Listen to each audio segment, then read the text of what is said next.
Тук сега ще правим някакъв такъв кеп флип.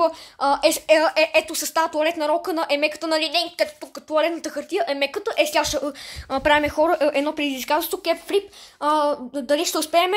Ето с тази туалетна рока да се повдигне, да стои право. Сега ще видите хора. Тук това предизвикателство. Ето. Сега ще гледате. Пък да видим дали ще си изправи право.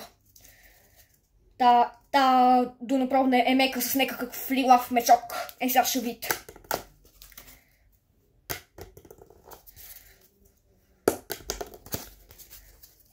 И да знаете хора, че тази рока трябва да се фърля една идея по-лекичко. Ето. И ги искам.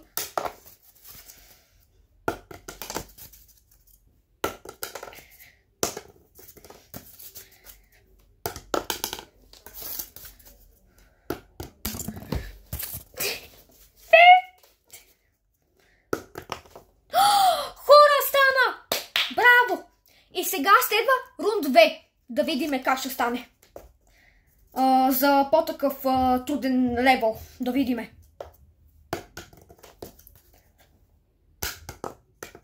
Хора, почти.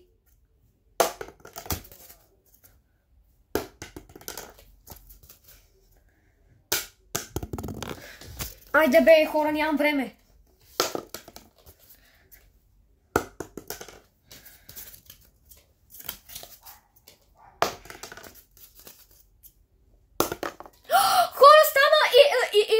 Също го спечелихме. Сега последен рунд 3.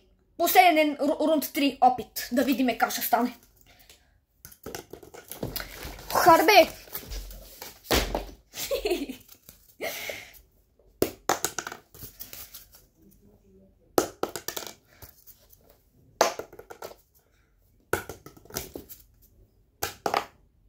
Ето хора!